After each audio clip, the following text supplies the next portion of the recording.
தென்சென்னை தொகுதி மக்களை பொறுத்தவரை முக்கியமான பிரச்சனையாக இப்போது இருக்கக்கூடியது இந்த அதிகமான இளைஞர்கள் இருக்கக்கூடிய ஒரு வளர்ந்த தொகுதியாக அது இருக்கிறது. அதிகமான தொழில் நிறுவனங்கள் மற்றும் கல்வி நிறுவனங்கள் மற்றும் வேலை தேடி வரக்கூடிய தமிழகம் முழுவதிலும் இருந்து வரக்கூடிய இளைஞர்கள் இருக்கக்கூடிய தொகுதியாக இருக்கிறது. வேலை வாய்ப்பின்மை அந்த தென்சென்னை தொகுதியை பொறுத்தவரை முக்கிய பிரச்சனையாக இருக்கிறது. ரெண்டாவது போக்குவரத்து நெரிசல், மூன்றாவது இந்த மழை வெள்ள காலத்தில் அவர்களுக்கு இருக்கக்கூடிய இந்த ஏற்படக்கூடிய அந்த பாதிப்பு. இந்த மூன்றையும் தற்போது நீங்கள் மத்தியில் ஆட்சியில் இருக்கக்கூடிய கட்சியுடன் கூட்டணி இல்லை, மாநிலத்திலும் எதிர்க்கட்சி அரசியல். நீங்கள் ஏற்கனவே எம்பியாக இருந்திருக்கிறீர்கள். இந்த பிரச்சனைகளுக்கெல்லாம் நீங்கள் தேர்ந்தெடுக்கப்படும் பட்சத்தில் தீர்வை உங்கள் தொகுதி மேம்பாட்டு நிதியில் இருந்தோ அல்லது உங்களது திட்டங்களில் இருந்தோ அதை தீர்த்து விடலாம் என்று நினைக்கிறீங்களா சார்? தொகுதி மேம்பாட்டு நிதியிலிருந்து நம்ம சின்ன வேலை தாங்க பண்ண முடியுங்க. இது ஒரு எம்பி செய்யக்கூடிய வேலை. நீங்க சொன்னதெல்லாம் எம்பி செய்யக்கூடிய வேலை. எப்படின்னா, நான் 2014 19 நான் நாடாளுமன்றம் நீங்க சொல்ற யங்ஸ்டர்ஸ் நான் சொல்றேன். ஒவ்வொரு வருடமும் நான் வேலைவாய்ப்பு முகாம் பண்ணேன். கடைசியா நான் சொல்றேன், குருநானக் கல்லூரியில 2018 நான் பண்ண வேலைவாய்ப்பு முகாம்ல, ஏன்னா அதுக்கான பிரிலிமினரி ஒர்க் எல்லாம் பாருங்க. நான் போய் அமைச்சர் மணிகண்டன் அவர் பாக்குறேன், ஐடி மினிஸ்டர். அதுக்கப்புறம் பார்த்தீங்கன்னா வேலைச்சேரியில எம்எல்ஏவா ஐஏஎஸ் ஆஃபீஸர் அவரு வாலண்டியர் ரிட்டையர்மெண்ட் கொடுத்த மக்கள் நீதி மையம்ல 2019 2021 நின்னாரு. ஸோ அவரை போய் சந்திச்சு அவருக்கு கிட்ட நான் கேட்டு ஐடி கம்பெனிஸ் எல்லாம் பார்ட்டிசிபேட் பண்ண வச்சேன். இப்படி இத்தனை லேபர் மினிஸ்டர் கிட்ட பேசி கேம்ப் ஆர்கனைஸ் பண்ணேன்.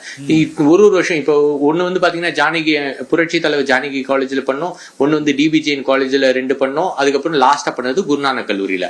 அந்த குருநானக் கல்லூரியில மட்டும் பண்ணது ஒரு நாள்ல நாங்க 4000 மாணவர்களுக்கு, அதாவது படித்து முடித்திருக்கக்கூடியவர்களுக்கு 4000 மாணவர்களுக்கு அன்றைய தினமே நாங்க பார்த்தோம்னா அந்த பணி நியமன ஆணைகள் நாங்க கொடுத்தோம். நாங்க ஸோ ஒவ்வொரு வருஷமும் பாத்தீங்கன்னா கிட்டத்தட்ட இன்க்ரீஸ் ஆயிட்டே இருந்தது. 1000, அதுக்கப்புறம் 1200. இந்த விதத்துல நாங்க அப்படியே இம்ப்ரூவ்மெண்ட் தான். அடுத்த வருஷம் நம்ம அதிகமா பண்ணோம், அடுத்த வருஷம் நம்ம அதிகமா பண்ணணுன்ற விதத்துல. ஸோ இது யங்ஸ்டர்ஸ்க்கு ஒரு வாய்ப்பு கொடுக்கறது இல்லைங்க, ஒரு வேலை வாய்ப்பு கொடுக்கறது இல்லைங்க. அது இன்னொன்னு, படித்து முடித்திருக்கக்கூடிய இளைஞர்களுக்கு வேலைவாய்ப்பு உறுதி செய்யப்படனா அவங்களுக்கு ஸ்கில் டெவலப்மெண்ட் கொடுக்கணும். அந்த விதத்துலதான் நான் நாடாளுமன்றத்துல அது குறித்து தொடர்ந்து குரல் கொடுத்து இங்க ஸ்கில் டெவலப்மெண்ட் சென்டர்லாம் அதிகமா உருவாக்கணும்னு சொல்லிட்டு தொடர்ந்து நடவடிக்கை எடுத்து, அப்போ அமைச்சராக இருந்தார் அவர் Rajiv Pratap Rudy, skill development minister. அவரை சந்திச்சு அதன் காரணமா பாத்தீங்கன்னா ஒரு உதாரணம் நிறைய ஸ்கில் டெவலப்மெண்ட் சென்டர் அமைஞ்சது. ஒரு உதாரணம் சொல்லலாம், பள்ளிக்கரணையில கூட skill development centre UDL solution சொல்லிட்டுங்க. அதுல மட்டும் ஒரு 3 மாதத்துக்கு ஒரு 250 மாணவர்கள் பொறுத்தவரை ட்ரெயின் பண்ணுவாங்க. 75 துறைகள்ல ட்ரெயின் பண்ணுவாங்க. ஆட்டோமொபைல், மொபைல் மேனுஃபேக்சரிங், இந்த மாதிரி மொபைல்ல ரிப்பேர் பண்றது, இந்த மாதிரி கண்டினியூஸா அவங்களுக்கு ட்ரெயினிங் கொடுப்பாங்க. ஸோ ஒரு வருஷத்துக்கு 1000 மாணவர்கள் பொறுத்தவரையில.